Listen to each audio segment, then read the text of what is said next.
सब बच्चों को प्रणाम।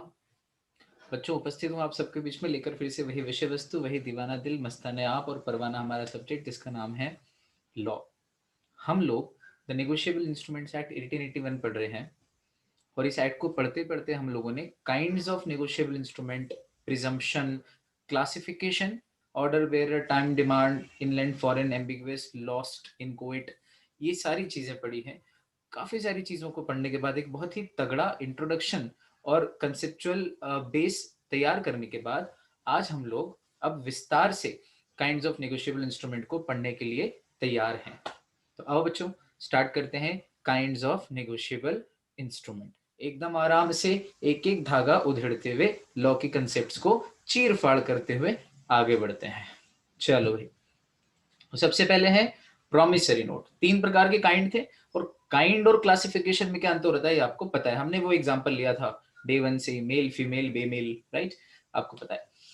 तो देखो यार, प्रोमिसरी नोट नाम से क्लियर है, ये एक नोट है, एक रिटन डॉक्यूमेंट, एक रिटन नोट जिसमें साइन करता है एक व्यक्ति, नोट लिखता है, लेकिन उसके लैंग्वेज में एक प्रॉमिस होता है कि मैं इतने रुपये देने का प्रॉमिस करता हूँ, से 100 रुपया, 50 रुपया, 1000 रुपया, 10,000 रुपया, 1 लाख रुपया, the amount can be any number. तो प्रोमिसरी नोट डेफिनेशन पे देखना आप, या शुरुआत में जो लिखा है हमने, यहां देखिए आप, प्रोमिसरी नोट यहां पर, it is an instrument in writing containing an unconditional undertaking। undertaking का अर्थ होता है जिम्मेदारी। undertaking means जिम्मेदारी, वर्ड याद रखिएगा, जिम्मेदारी यानी kind of promise. containing an unconditional undertaking by the maker to pay a certain sum of money to the payee। बहुत आसान है, देखो बच्चों, देखो एक प्रॉमिसरी नोट बनाता हूं मैं आपके लिए। ऐसा बॉक्स बना लेते हैं अपन, इसलिए ताकि शो हो जाए कि ये प्रॉमिसरी नोट है। इसमें लिखा है आई प्रॉमिस टू पे ₹10,000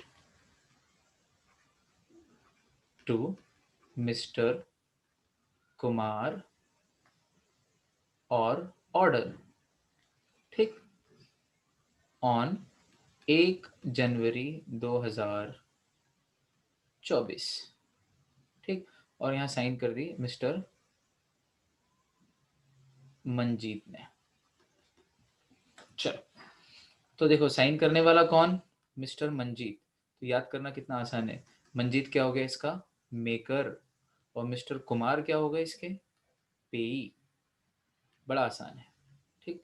चलो फटाफट से, रटने की जरूरत नहीं है भाई। प्रोमिसेस आर मेड, आपने सुना होगा प्रोमिसेस आर मेड। प्रॉमिस के साथ कौन सा वर्ड जमेगा, make, MEK, make, past tense हो तो मेड, ठीक। तो प्रोमिसेस आर मेड, प्रॉमिस कभी डन नहीं किया जाता है, I am doing a promise नहीं, I am making a promise, ठीक। तो चूंकि प्रोमिसरी नोट में प्रॉमिस होता है, लैंग्वेज से कितनी जल्दी पार्टीज के नाम याद होते हैं ना, लैंग्वेज का आपको कितना अच्छा नॉलेज होना जरूरी है। Promises are made not done, है ना, not drawn. Promises are not drawn, promises are made, ठीक। तो the one who makes the promise is a maker, and चूंकि प्रोमिसरी नोट में प्रॉमिस होता है इसलिए इसको लिखने वाले को मेकर बोलते हैं, ठीक। रटने की कोई आवश्यकता नहीं कंसेप्चुअल।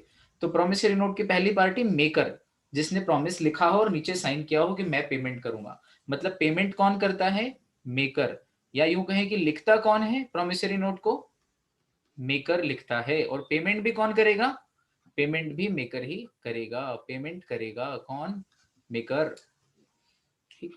अच्छा, अब जिसको प्रॉमिस किया है वो क्या कहलाएगा, वो कहलाएगा पेई। क्यों कहलाएगा पेई, क्योंकि जो पेमेंट करता है वो पेयर है। जैसे मैंने टैक्स पे किया तो मैं टैक्स पेयर, और इनकम टैक्स डिपार्टमेंट टैक्स पेई। तो जो पे करे वो पेयर, और जिसको पेमेंट किया जाए वो पेई। बड़ा आसान है। तो चूंकि मिस्टर कुमार को पेमेंट मिलेगा, he will take the payment, इसलिए उनको कह रहे हैं पेई। तो प्रोमिसरी नोट में कितनी पार्टीज होगी, दो, दो मेन पार्टीज, मेकर और पेई, इतनी ही पार्टीज होती हैं, मेकर और पेई, ठीक। अच्छा, मेकर क्या लिखता है, मेकर एक अनकंडीशनल जिम्मेदारी लेता है, या यूं कहे एक अनकंडीशनल प्रॉमिस करता है कि मैं एक सर्टेन सम ऑफ मनी पेई को पे करूंगा, उसे हम प्रोमिसरी नोट कहते हैं। अब एक मजे की बात बच्चों जो आपको यहाँ पे देखना है वो ये है कि प्रोमिसरी नोट में प्रॉमिस वर्ड लिखा हो, आई अंडरटेक टू पे ऐसा लिखा हो, आई विल पे, आई शैल पे। विल शैल आपको बताइए इंटरचेंजेबल यूज होते हैं, जनरली आई के साथ शैल यूज करते हैं, अपन ने ग्रामर पढ़ी है पहले भी। तो आई विल, आई शैल, ऐसा भी लिखा हो, I owe ₹10,000 to be payable to mister Kumar, ऐसा लिखा हो, ये सब प्रॉमिसरी नोट की लैंग्वेज है। ये सब प्रॉमिसरी नोट की लैंग्वेज है। मतलब प्रॉमिसरी नोट में प्रॉमिस वर्ड कंपलसरी लिखा हो जरूरी नहीं है। प्रॉमिस वर्ड हो, आई प्रॉमिस टू पे, तो भी चलेगा। अगर उसकी जगह अंडरटेक वर्ड लिखा हो तो भी वो प्रॉमिसरी नोट है, आई अंडरटेक टू पे। अच्छा, प्रॉमिस और अंडरटेक दोनों वर्ड नहीं लिखे हो, आई विल पे ₹3,000, तो भी चलेगा, क्योंकि यहाँ पर आप पे करने की भावना व्यक्त कर रहे हो ना, एक तरीके से प्रॉमिस ही है। आई शैल पे ₹10,000, ये भी प्रॉमिसरी नोट की लैंग्वेज है। या फिर आप बोलते हो कि I owe ₹10,000 to mister Kumar, मुझ पर मिस्टर कुमार का 10,000 उधार है, to be payable by me after 6 months, जो मैं 6 महीने बाद चुका दूंगा, ये भी प्रॉमिसरी नोट है। ठीक, लेकिन जहां आपने सिर्फ इतना सा लिखा हो, I owe ₹10,000 to mister Kumar, मेरे ऊपर मिस्टर कुमार का 10,000 रुपया उधार है, और साइन कर दी, ये प्रॉमिसरी नोट नहीं। क्यों नहीं है? क्योंकि इसमें पे करने की बात कहीं।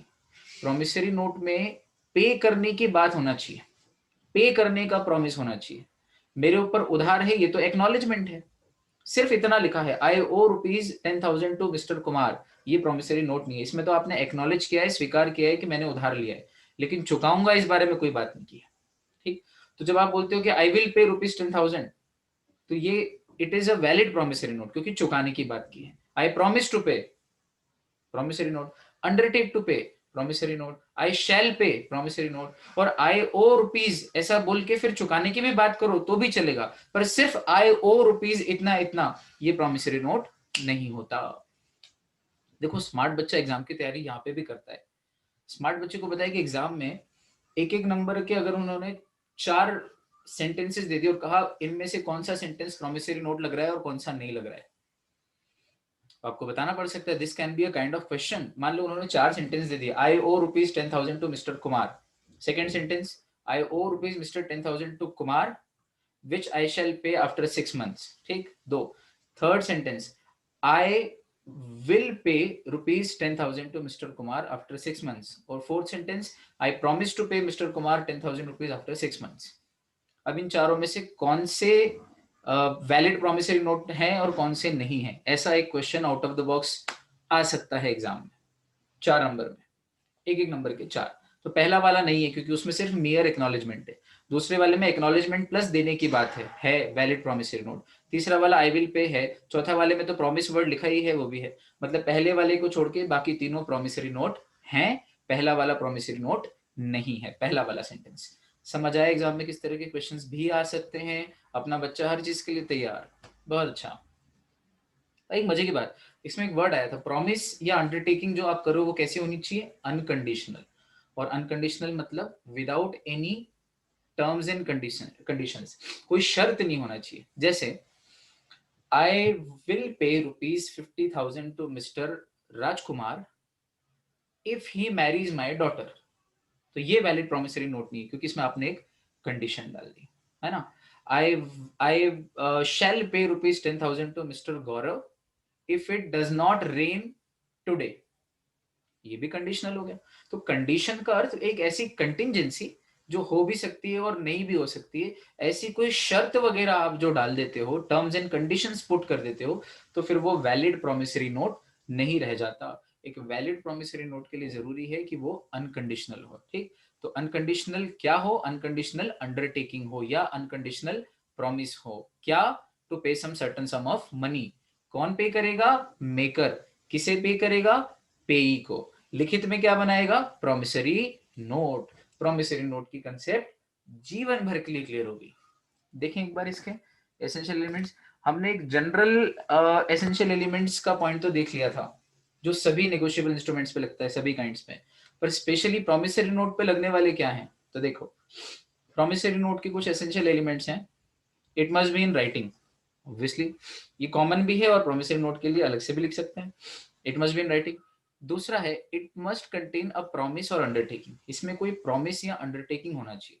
मतलब प्रॉमिस या अंडरटेकिंग वर्ड हो ये जरूरी नहीं है, लेकिन उसकी भाषा में कहीं प्रॉमिस या अंडरटेकिंग लिखा हुआ होना चाहिए, भाषा से ध्वनित होना चाहिए।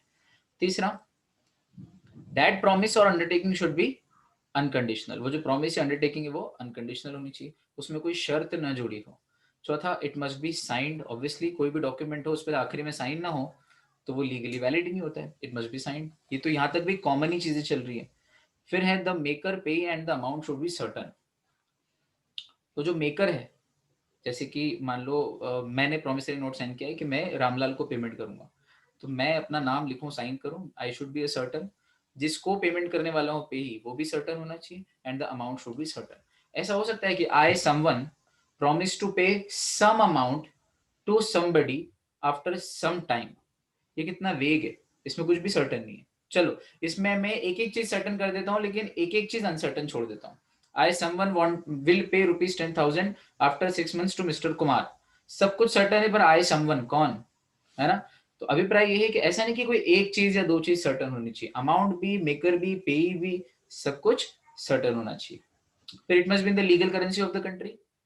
आप अगर इंग्लैंड बना रहे तो इंग्लैंड की जो इंडिया की जो करेंसी उसमें बनाओ। अब इंडिया की करेंसी है, पहले चलती थी ना पाई, पाई पाई को तरसेगा, पाई पाई की भरपाई, पहले पाई एक करेंसी थी इंडिया में, या कौड़ी, है ना, फूटे सिक्के भी चलते थे, बट वो अभी हमारे देश की लीगल करेंसी नहीं है। 1000 का नोट अभी लीगल करेंसी नहीं बचा। तो खैर रुपी हमारी करेंसी, INR, इंडियन नेशनल रुपी। तो आपका जो प्रोमिसरी नोट होता है जिसमें आप एक सम लिख रहे हो, वो सम किस में होना चाहिए, in the legal currency of the country में। फिर इट मस्ट बी स्टैम्प्ड, तो चिपकाने वाला स्टैंप आता है, रेवेन्यू स्टैंप, भारत सरकार का, पोस्टल नहीं, रेवेन्यू स्टैंप, वो रेवेन्यू स्टैंप आपको उस पर लगाना कंपलसरी है। एंड इट मे कंटेन, यहां मस्ट की जगह मे करो, there is a correction slide, it may contain the date and place of making an instrument.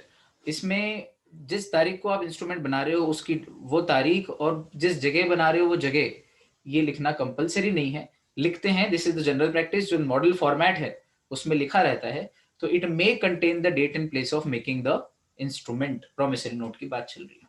ठीक। अच्छा, होल्डर कौन होता है प्रोमिसरी नोट में, होल्डर शब्द आया, तो होल्डर कोई अलग से व्यक्ति नहीं है बच्चों, होल्डर वही व्यक्ति है जो पेई है, जिसके नाम पे हमने लिखा है वो होल्ड करेगा। हाँ, लेकिन वो अगर किसी और को दे दे, क्योंकि ये नेगोशिएबल है, ट्रांसफरेबल है, तो किसी और को दे दे, तो जिसको दे देगा वो होल्डर हो जाएगा। ठीक। तो बेसिकली ऑन द फेस कितनी पार्टी होती है प्रोमिसरी नोट में, दो ही होती है, मेकर और पे, और पे ही होल्ड करता है, इसलिए होल्डर भी पे ही है। हाँ, अगर वो किसी और को दे दे तो वो जो दूसरा व्यक्ति है जिसको नेगोशिएट किया गया है वो होल्डर हो जाएगा, और होल्डर हो जाने के कारण वही पे ही बन जाएगा, क्योंकि पेमेंट अब वो रिसीव करेगा।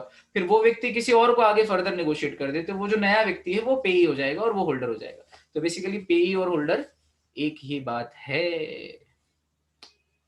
ठीक है बच्चों, परफेक्ट। चलो भाई आगे बढ़ रहे हैं। अगला हमारा जो नेगोशिएबल इंस्ट्रूमेंट है वो है bill of exchange, plural bills of exchange, और सिंगुलर बिल ऑफ एक्सचेंज। ठीक। क्या होता है बिल ऑफ एक्सचेंज, तो देखो बड़ा आसान है।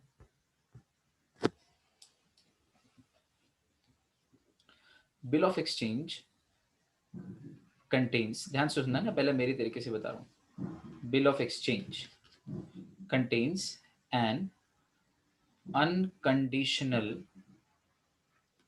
unconditional order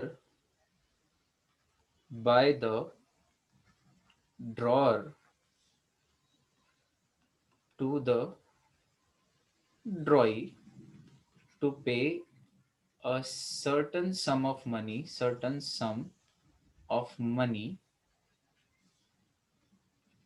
to the pay। तो कितनी पार्टीज होगी जरा देखना, ड्रॉअर, ड्रॉई और पे। ड्रॉअर, ड्रॉई, पे, तीन पार्टीज का खेल है। एक चीज इसमें क्या होता है, अनकंडीशनल प्रॉमिस नहीं होता, अनकंडीशनल ऑर्डर होता है। ठीक। कौन देता है वो ऑर्डर, ड्रॉअर, किसको, टू द ड्रॉई, कि क्या कर देना, पेमेंट कर देना, किसे, पेई को। ठीक। तो समझो, उदाहरण के तौर पर ए ने ऑर्डर दिया बी को, क्या ऑर्डर दिया, कि कि सी को 10,000 रुपये दे देना। अब ये क्या हो गया, इसको अगर लिखित में दे दे ए बी के ऊपर तो ये बिल ऑफ एक्सचेंज हो गया। कितनी पार्टीज हो गई इसमें, 3 पार्टीज। कौन सी 3 पार्टीज, ए बी एंड सी। आओ बच्चों, ए बी सी 3 पार्टीज। इसका एग्जांपल बनाए अपन, मतलब अगर चित्र सहित बनाए एक बिल ऑफ एक्सचेंज तो कैसे बनेगा, ऐसे बनेगा। देखो देखना, हाँ बिल ऑफ एक्सचेंज का एग्जांपल, प्रॉमिसरी नोट के ऊपर बनाया था हमने, बिल ऑफ एक्सचेंज का देखना। ए, और यहाँ ए ने साइन की अपनी, पे, प्रॉमिस वॉमिस कुछ भी नहीं है, सिर्फ पे, पे कर देना रे। पे ₹10,000 टू सी और ऑर्डर आफ्टर 3 months। ठीक, और डेट डाल दिया आज की, क्या है से 31 दिसंबर 2020 मान लो डेट है, और यहाँ पर बी का नाम लिखा है। और बी, अब देखो, ए ने एक ऑर्डर पास किया और उस ऑर्डर पे अपने हस्ताक्षर किए, और वो ऑर्डर किसके ऊपर जारी किया है, बी पे। और क्या लिखा है कि सी को 10,000 रुपये दे देना, या सी जिसका ऑर्डर पे नाम लिख दे पीछे साइन कर दे तो उसको दे देना, या फिर सी को दे देना। सी और ऑर्डर, और ऑर्डर लिखने का अर्थ ये है कि ये ऑर्डर इंस्ट्रूमेंट है ना, और इसका पेमेंट या तो सी को होगा, या सी जिसका नाम इंस्ट्रूमेंट के पीछे साइन करके एंडोर्स करेगा उसको मिलेगा। एंडोर्समेंट प्लस डिलीवरी से इसका पेमेंट निगोशिएट होगा, instrument.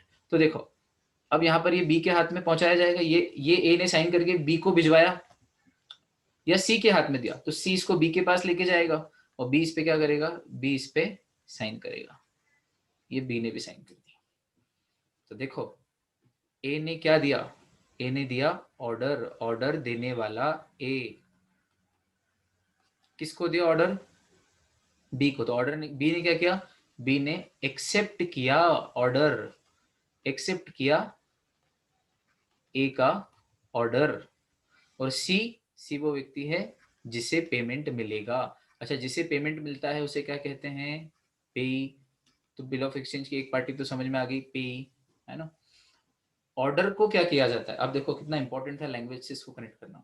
Orders, orders are not made, I have made in order, नहीं, promises are made, orders are drawn, है ना। उसने एक आदेश दिया, नहीं, आदेश जनरली जारी करते हैं। दिया बोलने में भी हिंदी में चल जाता है, लेकिन इंग्लिश में ही गेव एन ऑर्डर, इससे ज्यादा फॉर्मल ये लगता है, he drew an order upon me, है ना, he is drawing an order. आदेश जारी किया, फरमान जारी किया, हुक्म जारी किया। जारी शब्द ज्यादा अच्छा लगता है ना, जारी किया थोड़ा फॉर्मल वे में। तो orders are drawn, order draw किए जाते हैं। तो ड्रॉ करने वाला, देखो सिंपल लॉजिक, करने वाला अर, और जिसपे किए जाए वो ई, ऑफरर ऑफरी, प्रोमिसर प्रोमिसी, जो एम्प्लॉयमेंट दे वो एम्प्लॉयर, जिसे दिया जाए वो एम्प्लॉई। ये अर ई का रिलेशनशिप तो आपको पता है। तो ऑर्डर देने वाला कौन, तो ऑर्डर ड्रॉ किए जाते हैं, ऑर्डर ड्रॉ किए जाते हैं, तो जिसने ड्रॉ किया उसके आगे अर लगा दो। तो ऑर्डर ड्रॉ करने वाला, ऑर्डर देने वाला ड्रॉअर, और जिस पे ऑर्डर जारी किया जा रहा है वो ड्रॉई। तो मैंने ऑर्डर दिया, अभी क्या करेगा, ऑर्डर को एक्सेप्ट करेगा, ऑर्डर को एक्सेप्ट करना पड़ता है ना। जब आप अपने माता पिता से प्रॉमिस करते हो कि मैं फर्स्ट रैंक लाऊंगा, प्लीज मेरे को बाइक दिला दो, तो वो बोलते हैं क्या, ओके बेटा तेरा प्रॉमिस हम एक्सेप्ट करते हैं, नहीं। जब एक व्यक्ति दूसरे व्यक्ति को प्रॉमिस करता है तो प्रॉमिस को एक्सेप्ट नहीं किया जाता, है ना। प्रॉमिस को एक्सेप्ट नहीं किया जाता, सुन लिया ठीक है कोई बात नहीं, तूने प्रॉमिस किया सुन लिया, है ना, एक्सेप्टेंस नहीं करेंगे तेरे प्रॉमिस का। लेकिन जब ऑर्डर दिया जाता है तब, जवानों आगे बढ़ो, यस सर, आपको उनके ऑर्डर का एक्सेप्टेंस किया है ये शो करना पड़ता है, एक्सप्रेसली बताना पड़ता है। तो बताओ, प्रॉमिसरी नोट में ऑर्डर था कि प्रॉमिस, प्रॉमिस था। प्रॉमिसरी नोट में आदेश था या वचन, वचन दिया था, वचन दिया था। तो वचन को एक्सेप्ट करने का कोई फंडा नहीं है, इसलिए एक्सेप्टेंस का कोई लोचा लफड़ा या फंडा प्रॉमिसरी नोट में नहीं दिखा हमको, है ना। एक एक चीज लॉजिकल है। जबकि बिल ऑफ एक्सचेंज में एक एक्सेप्टेंस का फंडा होता है। जब आपने अकाउंट्स में कभी क्वेश्चन किए हो accounting for bill of exchange की, तो आप ऐसा देखते हो, A drew a bill on, A drew a bill of exchange on B which B duly accepted. Duly accepted यानी विधिवत एक्सेप्ट कर लिया था, यानी कि बी को एक्सेप्ट करना पड़ेगा। आ रही ना बात समझ में, क्यों, क्योंकि बिल ऑफ एक्सचेंज में ऑर्डर होता है। है ना सही चीज, बहुत अच्छा। तो ए ने बी के ऊपर एक बिल ऑफ एक्सचेंज ड्रॉ किया, बी ने उसको एक्सेप्ट किया, तो एक्सेप्ट करने के कारण बी का एक नाम एक्सेप्टर भी हो सकता है। The one who accepts is acceptor, acceptor, है ना। पर चूंकि ए ने ऑर्डर ड्रॉ किया है तो वो ड्रॉअर है, तो बी पे ड्रॉ किया है तो वो ड्रॉई है, इसलिए बी को हम ड्रॉई भी बोल सकते हैं। तो बी के कितने नाम हो गए, बी के दो नाम हो गए। इसको ड्रॉई बोल लो तो भी चलेगा, और इसको एक्सेप्ट करा है इसने ऑर्डर को, ए के ऑर्डर को, इसलिए एक्सेप्टर बोल लो तो भी चलेगा। तो आप बोलोगे सर ऐसे तो ए को भी एक्सेप्ट ही बोल सकते हैं, आप बोल सकते हैं, लेकिन वो जमेगा नहीं। जो जम रहा है अपन सिर्फ वही चीजें जो बोलने में अच्छी लगे, मुख सुख दें, हमारे मुख को सुख लगना चाहिए, बोलने में अच्छा लगना चाहिए, कानों को प्रिय लगना चाहिए। हाँ भाई, तो ए हो गया ड्रॉअर, बी हो गया ड्रॉई, ए के आगे भी ड्रॉअर लिख ही देता हूं, ए ड्रॉअर बी ड्रॉई, या बी को एक्सेप्टर भी बोल सकते हैं, और सी हो गया पे, और ये हो गया बिल ऑफ एक्सचेंज। ठीक, it is an unconditional order. अब देखो ए ने बी को कैसे ऑर्डर दिया बताना। ए ने बी को ऑर्डर दिया कि अगर कल पानी गिरेगा तो तू सी को पेमेंट कर देना, तो ये अनकंडीशनल ऑर्डर है क्या, नहीं। इसका मतलब ये वैलिड बिल ऑफ एक्सचेंज नहीं है। यानी कि बिल ऑफ एक्सचेंज भी तभी वैलिड होगा जब उसमें ऑर्डर हो, और वो ऑर्डर भी कंडीशनल नहीं बल्कि अनकंडीशनल हो, कोई शर्त, टर्म एंड कंडीशन, कोई कंटिजेंसी उसके साथ अटैच नहीं होना चाहिए। ए ने बी से कहा कि अगर सी तेरी बेटी से ब्याह कर ले तो उसे तू 10,000 रुपए दे देना, ये भी वैलिड बिल ऑफ एक्सचेंज नहीं है। क्यों, क्योंकि इसमें भी कंडीशन ऐड कर दी। तो कंडीशन अगर ऐड कर दी तो वो बन जाता है कंडीशनल ऑर्डर, और कंडीशनल ऑर्डर मतलब बिल ऑफ एक्सचेंज गलत, वैलिड नहीं है, इनवैलिड है। ठीक, तो बिल ऑफ एक्सचेंज में क्या होता है, एक ऑर्डर होता है, वो ऑर्डर कैसा होता है, अनकंडीशनल होता है। कौन देता है, ड्रॉअर, किसको देता है, ड्रॉई को, किस बात का, कि पेमेंट कर देना, किस चीज का, मनी का, एक सर्टन सम ऑफ मनी का, किसे, पेई को। आया समझ।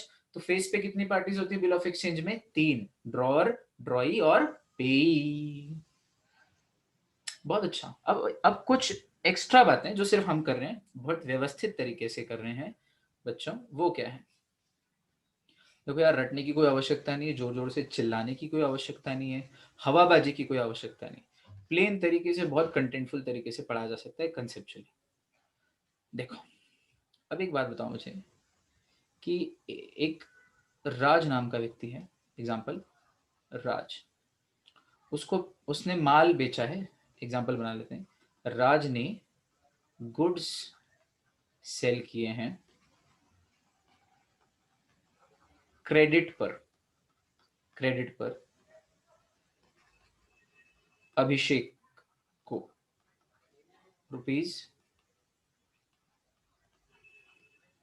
₹10,000, वर्थ ₹10,000। तो बताओ इसका बिल ऑफ एक्सचेंज बनाना तो कैसे बनेगा। तो आप बोलोगे कि सर पैसा किसको लेना बनता है, राज को, ठीक है, और राज ने अपने यहाँ नाम लिखा और ऊपर साइन कर दी। राज राज किस पे ये ड्रॉ करेगा, अभिषेक पे, क्योंकि अभिषेक ने माल उधार खरीदा है तो अब अभिषेक को पेमेंट देना पड़ेगा। अभिषेक ने क्रेडिट पे गुड्स खरीदे हैं तो पेमेंट कौन करेगा, अभिषेक। तो अभिषेक को राज ऑर्डर दे सकता है कि भाई पेमेंट कर देना। बिल ऑफ एक्सचेंज में एक आदेश है, तो आदेश कौन देगा, जिसको पैसा लेना बनता है, लेना किसको बनता है, राज को, किससे, अभिषेक से। तो राज अभिषेक को एक ऑर्डर देगा कि भाई पेमेंट कर देना। अब मजे की बात देखो, ये जो राज है, सेकंड ट्रांजेक्शन, ये जो राज है, राज ने गौरव से ₹10,000 उधार लिए थे, कैश उधार लिए थे, उधार लिए थे, जो उसने अभी तक नहीं चुकाए हैं और चुकाना है। तो अब लॉजिक देखना, राज ने किससे ले रखे, गौरव से, राज ने गौरव से ले रखे हैं, और राज ने पैसे उधार या माल उधार किसको दे रखा है, अभिषेक को। तो हमारे पास पार्टीज कितनी होगी, तीन, है ना, बहुत आसान है, पार्टीज हो गई तीन, राज, गौरव एंड अभिषेक। अब देखना हाँ बच्चों, अभिषेक से राज को लेना है और गौरव को राज को देना है। तो इसका अरेंजमेंट देखो आप, राज ने क्या किया, राज ने एक बिल ऑफ एक्सचेंज बनाया और क्या लिखा, पे टू गौरव, और ऑर्डर, यहाँ पे बेरर भी लिख सकते थे, ऑर्डर बेरर कोई प्रॉब्लम नहीं, बिल ऑफ एक्सचेंज की लैंग्वेज में ऑर्डर होता है, वो ऑर्डर अलग, और ऑर्डर या बेरर इंस्ट्रूमेंट वाला ऑर्डर बेरर अलग, है ना, no confusion, we have got this very clearly. और फिर भी नहीं तो you can contact me any time, मेरा नंबर हमेशा रहता है आपके पास। तो यहाँ लिखा है पे टू गौरव और ऑर्डर ₹10,000 से ऑन डिमांड, इसको अपन ऑर्डर डिमांड बनाते हैं, ऑन डिमांड। और ये राज ने अभिषेक के पास पहुंचाया, अभिषेक ने इसको एक्सेप्ट भी कर लिया कि इसका पेमेंट कर दूंगा। ये साइन हाइपोथेटिकल साइन, एक इमेजिनरी साइन अपन बना देते हैं हमेशा। अब बच्चों बताओ मुझे कि क्या गौरव के बुक्स ऑफ अकाउंट्स में राज एक डेटर है? हाँ, गौरव ने राज को दिए थे 10,000, राज एक डेटर है। बहुत अच्छा। क्या राज के बुक्स ऑफ अकाउंट्स में अभिषेक एक डेटर है? हाँ, राज ने अभिषेक को 10,000 का माल उधार दिया, राज के लिए अभिषेक एक डेटर है। क्या अभिषेक के बुक्स ऑफ अकाउंट्स में राज एक क्रेडिटर है जिसको मुझे चुकाना है, अभिषेक चुकाएगा राज को? हाँ। अब क्या ही ऐसा हो कि एक ट्रांजेक्शन हो जाए और सारे बुक्स ऑफ अकाउंट्स क्लोज हो जाए। अरेंजमेंट देख रहे हो आप बिल ऑफ एक्सचेंज का? और ऐसे अरेंजमेंट वाली बात करके कंसेप्ट कितनी जल्दी क्लियर होती है ना? ये पता भी नहीं चलेगा कि कितने स्मूथली अंदर चली गई कंसेप्ट। अरेंजमेंट देखो आप कि कितनी बढ़िया चीज है बिजनेस में बिल ऑफ एक्सचेंज ड्रॉ करना। एक डॉक्यूमेंट ड्रॉ करो, एक ट्रांजेक्शन करो और मल्टीपल इफेक्ट्स। क्या सही चीज है बिल ऑफ एक्सचेंज। तो अब मजे की बात देखो, राज ने बिल ऑफ एक्सचेंज में गौरव का नाम लिखा है कि Gaurav the payee, Raj the drawer, Abhishek the drawee. Gaurav the drawer, sorry वापस सुना, Raj the drawer, Abhishek the drawee, Gaurav the payee. ठीक। तो राज ने अभिषेक के नाम पे बिल ड्रॉ किया, अभिषेक ने एक्सेप्ट किया। कुछ दिनों बाद गौरव, जब उसको जरूरत पड़ी, गौरव अभिषेक के पास गया पेमेंट मांगने कि भाई तेरे से लेने का बोला है मेरे को, तू दे। तो अभिषेक ने 10,000 रुपए गौरव को दे दिए। तो अब गौरव ने राज का नाम अपने बुक्स ऑफ अकाउंट से एज ए डेटर काट दिया। मुझे अब राज से कुछ नहीं लेना। ठीक।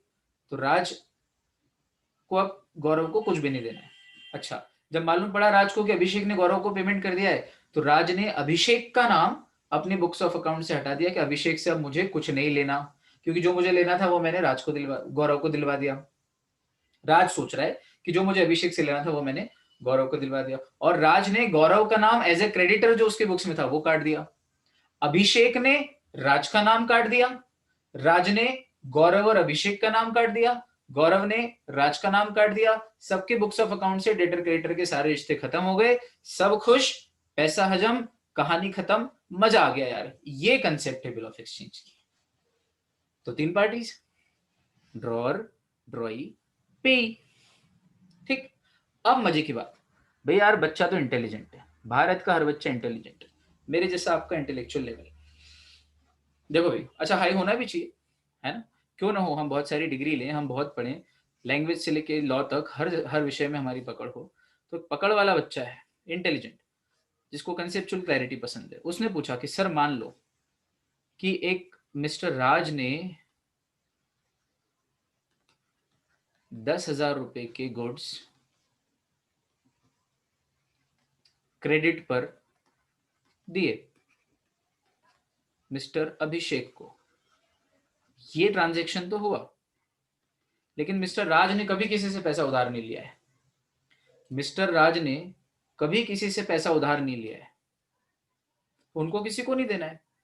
मिस्टर राज को अभिषेक से लेना है 10,000, क्योंकि माल उधार दिया था और अभिषेक ने अभी पेमेंट नहीं किया है। पर मिस्टर राज ने किसी से भी पैसा उधार नहीं लिया, तो उनको देना किसी को भी नहीं है। He doesn't have to give any sum to anybody. तो फिर 3 पार्टीज कैसे होंगी? तब समझाओ, बड़ा आसान है। तब अगर आपको बिल ऑफ एक्सचेंज बनाना है तो 3 पार्टीज तो तब भी होगी। कैसे होगी? तो देखो, मिस्टर राज ड्रॉर बनेंगे, राज द ड्रॉर। ऑर्डर किसको देंगे? मिस्टर अभिषेक को। मिस्टर अभिषेक क्या हो जाएंगे इसके? ड्रॉई। और यहां मिस्टर राज क्या लिखेंगे? पे टू मी और माय ऑर्डर ₹10,000 आफ्टर 6 months, या ऑन डिमांड, जो भी लिखना उनको। ठीक। और यहाँ मिस्टर राज साइन कर देंगे, यहाँ मिस्टर अभिषेक साइन कर देंगे, डेट जो भी थी वो डाल दी जाएगी, DDMM YYYY, और ये बिल ऑफ एक्सचेंज बन गया। परफेक्ट। अब आप देख रहे हो इसके अंदर ड्रॉर कौन है? राज। ड्रॉई कौन है? अभिषेक। और पेई कौन है? पेई। पेई भी मिस्टर राज ही है। मतलब मिस्टर राज के पास, जिनको मैं स्क्वायर बॉक्स में लिख रहा हूं, और ओवल में ड्रॉवर, ओवल में पेई, मिस्टर राज, दो दो स्टेटस एंजॉय कर रहे हैं एक साथ। जो राज ड्रॉर है वही पेई है। तो सर फिर तो राज ड्रॉअर भी और पेई भी है, तो राज तो एक ही व्यक्ति, तो एक पार्टी तो हो गया राज और दूसरी पार्टी हो गया अभिषेक। तो कुल मिला के इस बिल ऑफ एक्सचेंज पे तो 2 ही पार्टीज हुई। और आप तो कह रहे थे कि एसेंशियल फीचर है कि बिल ऑफ एक्सचेंज में 3 पार्टीज होती है, ड्रॉअर, ड्रॉई, पेई, लेकिन यहाँ 3 नहीं है, यहाँ तो हमको 2 ही नजर आ रही है। तो आपका जवाब है गलत, आपका सोच है गलत। क्यों सर? वो इसलिए क्योंकि ड्रॉअर और पेई एक होने पर भी बिल के फेस पे तो 3 अलग अलग पार्टी नजर आ रही, स्टेटस वाइज तो 3 पार्टीज नजर आ रही, एक ऑर्डर देने वाला, एक ऑर्डर लेने वाला और एक वो व्यक्ति जिसको पैसा मिलेगा उसका नाम।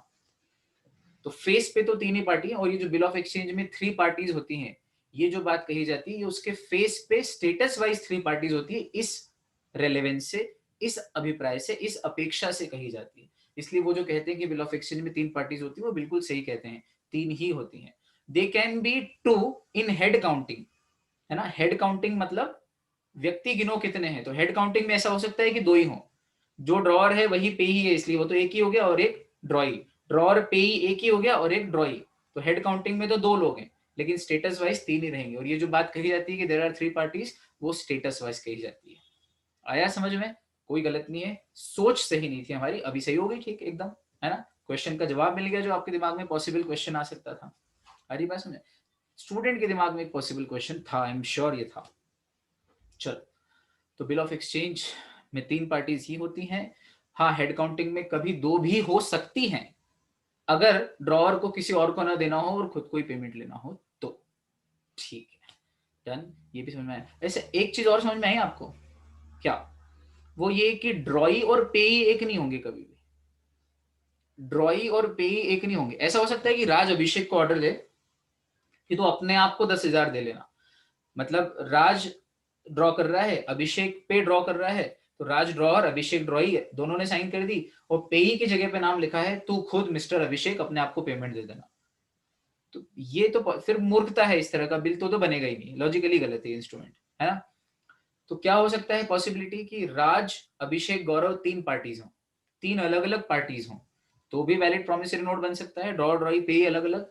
या फिर राज, अभिषेक और पेमेंट वाली पार्टी जिसको पेमेंट मिलना चाहिए वो पार्टी भी राज ही हो, खुद हो, तो भी चल जाएगा। मतलब drawer and payee can be 1 person, this is also good. Drawer, drawee, payee, all 3 are different person, well and good. But drawee यानी acceptor and payee are the same person, this can not happen, this can never happen. एक एक धागा उधेड़ रहे हैं अपन, है ना, conceptually जा रहे हैं। और मजे की बात इतना होगा तो देखो, ढूंढ लेना आप लोग, यूट्यूब पे नहीं मिलने वाला है कहीं पे, कितनी मैराथन रिवीजन देख लो, कितनी सो कॉल्ड 50,000 1 लाख व्यूज देख लो, कोई फर्क नहीं पड़ता इन चीजों पे। जो सबसे अच्छा टीचर मिलेगा ना आपको, वो कहीं कोने में दबा हुआ, बहुत ही इंटेलिजेंट, बहुत ही कंटेंटफुल, कहीं ऐसी जगह मिलेगा आपको जो आप ढूंढ भी नहीं पाओगे, ऐसा। अभी हमको भी आना पड़ रहा है अनफॉर्चुनेटली यूट्यूब पे, after all the covid things, unfortunately, otherwise we were very happy in our own zone, है ना, perfectly teaching the best of the lots, छोटे छोटे बैच साइज लेके, और बढ़िया रिजल्ट दे रहे थे हम, जैसे just like mister Anand Kumar and other great teachers. तो ये this is the best way to teach and this is the best way to learn बच्चों। अब देखो मजे की बात, और हुआ ये कि आप एक चीज नोटिस कर रहे थे कि प्रोमिसरी नोट में 2 पार्टीज, मेकर और पेई, बिल ऑफ एक्सचेंज में आप देख रहे थे 3 पार्टीज, ड्रॉअर, ड्रॉई और पेई, और आप देख रहे थे कि प्रोमिसरी नोट में एक वचन है, प्रॉमिस है ना, और आप देख रहे थे कि बिल ऑफ एक्सचेंज में एक ऑर्डर है, आदेश है। ठीक, अब मुझे बताना, 2 लोग मैं आपके सामने रखता हूं, है ना, ए ने बी से 10,000 रुपया कैश उधार लिया। झट से बताओ मुझे इन दोनों में डेटर कौन और क्रेडिटर कौन, झट से बताना, चीज कंसेप्चुअली पढ़ रहे अपन। आप बोलोगे सर ए ने उधार लिया, ए ने उधार लिया, तो ए हो गया डेटर, है ना, अकाउंट्स के बच्चे अकाउंट्स भी पढ़ते हैं, ए हो गया डेटर। बी से लिया, बी ने उधार दिया, ए ने लिया, बी ने दिया, अब बी को लेना बनता है ए से, बी पैसा मांगता है ए से, क्यों? क्योंकि उसने उधार दिया था ए को कुछ समय पहले, तो बी लेनदार है, बी क्या हो गया? क्रेडिटर। ठीक, अब ये जो उधार का ट्रांजैक्शन है, इसको चुकाने के लिए अगर मैं कहूं कि एक इंस्ट्रूमेंट ए ने बनाया है, ए ने बनाया है, ए यानी कि डेटर, तो बताओ ए अगर कोई इंस्ट्रूमेंट आगे होके बना रहा है, ए डेटर, तो वो क्या बनाएगा? प्रॉमिसरी नोट की बिल ऑफ एक्सचेंज। तो अब अगर आपका जवाब सही आ रहा है प्रॉमिसरी नोट, तो इसका मतलब अभी तक जो आपने पढ़ा है वो बिल्कुल कंसेप्चुअली पढ़ा है, और यहां आके उस कंसेप्ट की फाइनल चीरफाड़ हो गई है। आपका जवाब प्रोमिसरी नोट ही होगा। क्यों? क्योंकि ए क्या है? डेटर है। मुझे बताओ, डेटर और क्रेडिटर में दबावा व्यक्ति कौन है? सिंबॉलिकली दबावा व्यक्ति कौन है? बताइएगा मुझे बच्चों। सिंबॉलिकली दबावा मतलब, सिंबॉलिकली दबावा अर्थात, एक सेकेंड, सिंबॉलिकली दबावा अर्थात भाई जिसने पैसा उधार लिया है वो चढ़ के बोलता है क्या कि भाई पैसे ले लेना मेरे से? नहीं नहीं, जिसने पैसा उधार लिया होगा वो व्यक्ति तो हाथ जोड़ के देगा यार। देखो, ए ने पैसा उधार लिया है, ए बी से क्या कहेगा? मैं चुका दूंगा पैसे, मैं प्रॉमिस करता हूं कि मैं चुका दूंगा। तो डेटर जब भी खुद होके आगे होके कुछ लिखेगा, कुछ बोलेगा, तो वो प्रॉमिस के लैंग्वेज में होगा, है ना? अच्छा, अगर मान लो क्रेडिटर को कुछ लिखना हो डेटर के ऊपर, क्रेडिटर को लिखना हो, तो दोनों में सिंबॉलिकली ऊपर कौन है? बड़ा स्टेटस किसका है? जिसने पैसा उधार ले रखा है वो, या जिसने पैसे उधार दे रखे हैं वो? पता ना, एक्टिंग समझना। जिसने उधार ले रखे हैं, गरीब आदमी जिसने पैसा उधार लिया है, वो कुछ लिखेगा तो प्रॉमिस की लैंग्वेज में लिखेगा मैं चुका दूंगा। और जिसने उधार दे रखा है, जिसको लेना मांगता है पैसा, वो यूं करेगा, चुका देना भाई, पेमेंट, ठीक है, दे देना, ऑर्डर दे रहा हूं तेरे को, पेमेंट चाहिए। तो लॉजिक सोचो कि प्रॉमिसरी नोट का जो मेकर होता है ना, अब रटने की जरूरत ही नहीं अपने बच्चे को, वो डेटर होता है, जबकि बिल ऑफ एक्सचेंज को ड्रॉ करने वाला जो ड्रॉअर होता है वो क्रेडिटर होता है। तो किसी किसी उधारी के ट्रांजेक्शन में, सुनना हाँ, किसी उधारी के ट्रांजेक्शन में अगर आगे होके डेटर कोई नेगोशिएबल इंस्ट्रूमेंट लिखे, तो समझ जाना डेटर ने लिखा है मतलब प्रॉमिसरी नोट होगा। किसी उधारी के ट्रांजेक्शन में पैसा लेने के लिए अगर क्रेडिटर कोई नेगोशिएबल इंस्ट्रूमेंट लिखे, तो समझ जाना कि वो आदेश देगा। क्रेडिटर तो हायर पोजीशन पे, ऊपर वाला नीचे वाले को आदेश देता है, तो क्रेडिटर ने अगर लिखा है तो ड्रॉवर बन के बिल ऑफ एक्सचेंज ही लिखा होगा। क्या तगड़ी चीज है, आ गई समझ?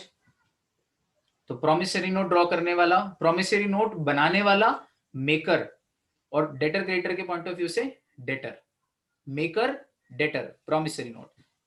बिल ऑफ एक्सचेंज पे आओ, बिल ऑफ एक्सचेंज लिखने वाला, जारी करने वाला, आदेश देने वाला कौन? ड्रॉअर, यानी कि क्रेडिटर, ठीक। अच्छा, और क्रेडिटर ने आदेश दिया तो डेटर वहां पे भी हाथ जोड़ के एक्सेप्ट करता है, जी जी सर मैं कर दूंगा पेमेंट। इसलिए वहां पर जिस पे आदेश जारी किया है ड्रॉई, उसको हम एक्सेप्टर भी बोलते हैं। तो ड्रॉई कौन है ये भी देख लो।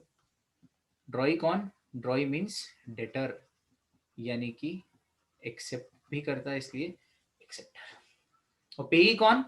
पेई तो जिसका नाम हमने पेमेंट के लिए लिखा है। ये हो गई हमारी कंसेप्ट बिल ऑफ एक्सचेंज की। आओ भाई बच्चों, अब देखें इन्होंने अपन ने क्या लिखी नोट्स में। A bill of exchange is an instrument in writing containing an unconditional order by the drawer to pay a certain sum of money to the payee। देखो यहाँ पे एक छोटी सी, order to pay certain sum of money to the payee, payee यहाँ पे होना चाहिए, this is a typing mistake, to the payee, है ना। A bill of exchange is an instrument in writing containing an unconditional order by the drawer to the drawee, ऐसा होना था, और फिर कॉमा। देखो कहाँ पे एरो लगाया, देख रहे हो आप यहाँ पर। अब देखो फिर बोलता हूं मैं, ध्यान से सुनना, करेक्शन कर लेना नोट्स में। अ bill of exchange is an instrument in writing containing an unconditional order, order given by the drawer, order given to the drawee to pay a certain sum of money to the payee, ठीक, to the payee, यहाँ पे लिख लो payee भले चाहो तो, to the payee, यहाँ से काट दो, ये बना। अब एसेंशियल देखो तो बिल ऑफ एक्सचेंज के, it must contain an order and the order must be unconditional. Bill of exchange में प्रॉमिस नहीं होता, ऑर्डर होता है, और ऑर्डर भी अनकंडीशनल होता है।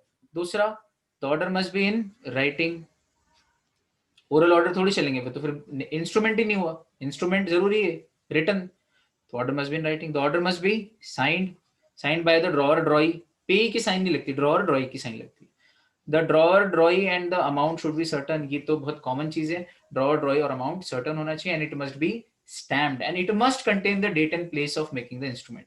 यहाँ आप ये वाला पॉइंट लिख सकते हो जो ऊपर था ना प्रोमिसरी नोट का H point, it must contain, तो मस्ट काट के अपन ने प्रोमिसरी नोट के में किया था, लेकिन वो ऐसा कैसे मस्ट रहने दो और उसको नीचे ले आओ बिल ऑफ एक्सचेंज में, it must contain the date and place of making an instrument, it essentially has the date on, it must contain the date and place of making the instrument, bang on target। वाह भाई, accommodation bill करके एक concept है, bill of exchange के प्रकारों में एक accommodation bill होता है, ये बहुत मजे की चीज है, इसको देख लेते हैं अपन 2 मिनट में। अकोमोडेशन बिल क्या होता है, तो देखो, a bill drawn and accepted not for a genuine trade transaction but only to provide financial help to some party is termed as accommodation bill। इसका एग्जांपल देखो, कितना सिंपल एग्जांपल लिखा है अपन ने यहाँ पर, A is in need of money for 3 months, A नाम का एक व्यक्ति है, उसको 3 महीनों के लिए पैसों की जरूरत है, तो वो अपने दोस्त B के पास जाता है और कहता है कि मैंने एक बिल ऑफ एक्सचेंज लिखा है तो एक्सेप्ट कर ले, तो B बोलता है यार मैंने तेरे से पैसा उधार ही नहीं लिया है, एक्सेप्ट कौन करता है, डेटर, जिसने पैसा उधार ले रखा हो, तो मैंने लिया ही नहीं तो उससे तो मैं एक्सेप्ट क्यों करूं, तो ये बोलता है तो मेरा दोस्त है ना यार प्लीज, बोले चल ठीक है मैं एक्सेप्ट कर लेता हूँ, तो ए ड्रॉअर बन गया, जिसको पैसों को जरूरत है वो ड्रॉअर बन गया, है ना, समझना मजे की बात, और बी के ऊपर ड्रॉ करता है और बी उसको एक्सेप्ट कर लेता है दोस्ती के नाते, एक्चुअल में कोई जेन्युइन ट्रेड बिल नहीं है, इसमें कोई ट्रेड नहीं हुआ है, ना कोई माल उधार हुआ है ना कुछ हुआ है, दोस्त हैं, लेकिन ए को जरूरत है पैसों की, तो ए क्या करता है अपने दोस्त को इंड्यूस करके मना के उसको थोड़ा उकसा के उसको बोल के थोड़ी सी दोस्ती की दुहाई देते हुए उसको एक्सेप्ट करने के लिए राजी कर लेता है, और बी उसको एक्सेप्ट कर लेता है 3 महीने के लिए, और 1000 रुपए का बिल है, ठीक, बी ने कैश अपनी जेब से कुछ भी नहीं दिया है, बी ने सिर्फ बिल एक्सेप्ट कर लिया है, ठीक, अब ए जाता है ये बिल लेके बैंक के पास और उसको डिस्काउंट करा लेता है ना, ए उसको जाके बैंक से डिस्काउंट, ऐसे 1000 रुपए का बिल है तो 980 रुपए में बैंक से डिस्काउंट करा लिया, तो किसको दे दिया, ये बिल ऑफ एक्सचेंज किसको दे दिया, ए ने, नेगोशिएबल इंस्ट्रूमेंट, नेगोशिएट कर दिया किसको, बैंक को, और बैंक के पास जाके डिस्काउंट करा के पेमेंट ले लिया, कितने रुपए, 980, तो ए का काम हो गया, 1980 20 रुपए में फर्क नहीं पड़ रहा है, ए को अभी पैसे चाहिए थे, बी के पास कैश नहीं था, लेकिन बी ने एक्सेप्ट कर दिया, ए को अकोमोडेट कर दिया, ए की मदद हो गई, ए ने जैसे ही बी से एक्सेप्ट कराया उसके बाद तुरंत बैंक के पास गया, बैंक को वो बिल ऑफ एक्सचेंज नेगोशिएट करके ट्रांसफर करके डिस्काउंट करा के 980 रुपए ले आया, एक अपना जो ट्रांजेक्शन था जो भी कामकाज था बिजनेस में जरूरत थी 980 रुपए की, और 20 रुपए जेब से थे उसके पास, मिला के 1000 रुपए का जो भी काम था वो कर लिया इन्हें, ठीक, अब ए ये पैसा 1000 रुपए कितने महीने तक यूज कर सकता है, 3 महीने तक यूज कर सकता है, अब 3 महीने बाद क्या होगा,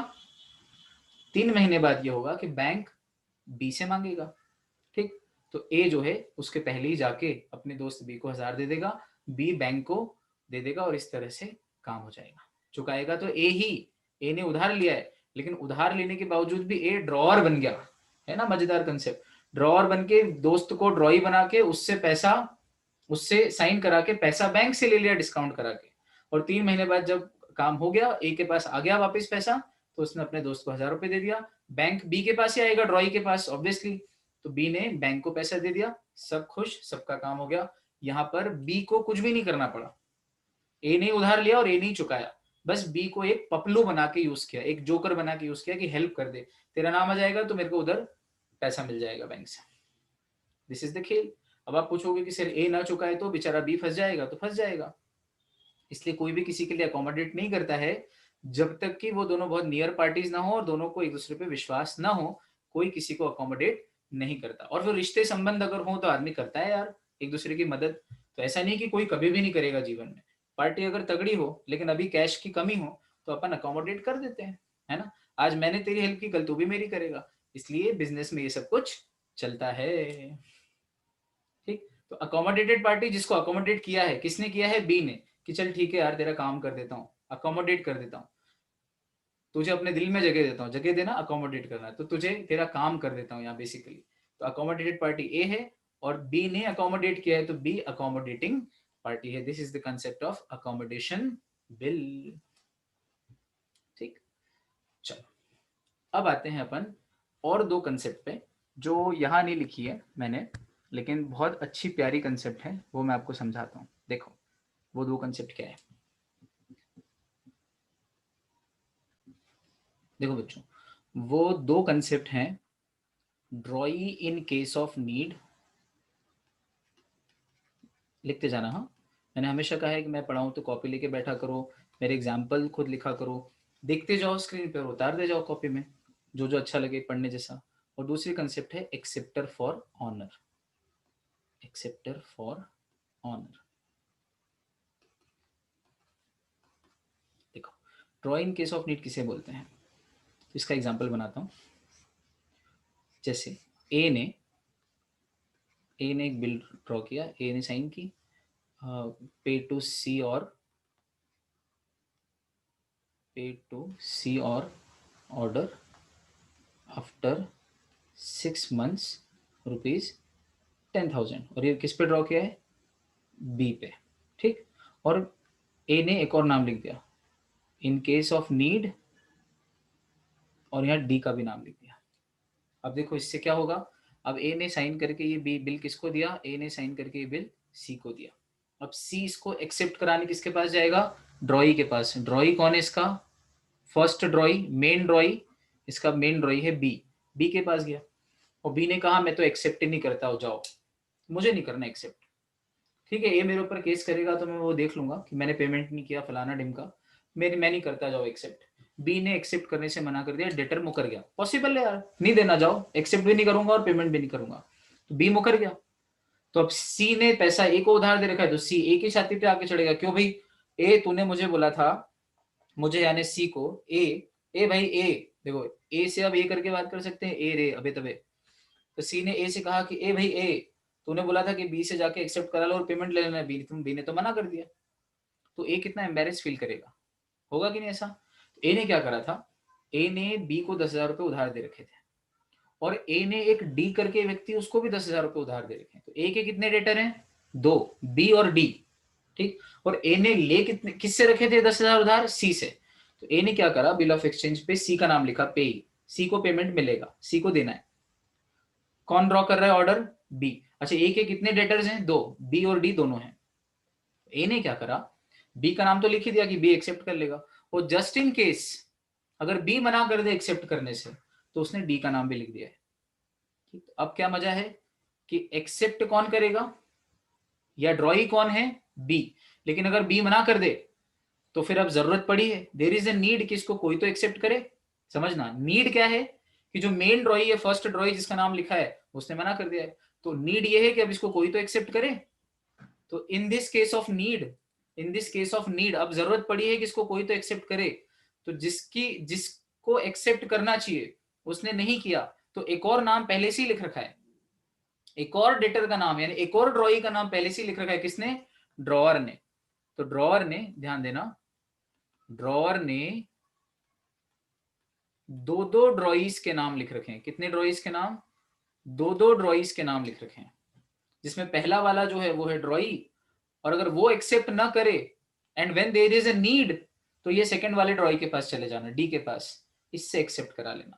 ये भी ना करे तो फिर बात की बात है, तो डिसऑनर कंप्लीटली हो जाएगा। फिर सी ए पे केस करेगा, ए बोलेगा एक काम कर, केस मत कर, मैं तेरे को कैश देता हूँ, बाद में मैं बी और डी से लड़ लूंगा, वो बात की बात है, उस रेपरकशन पे नहीं जाएंगे।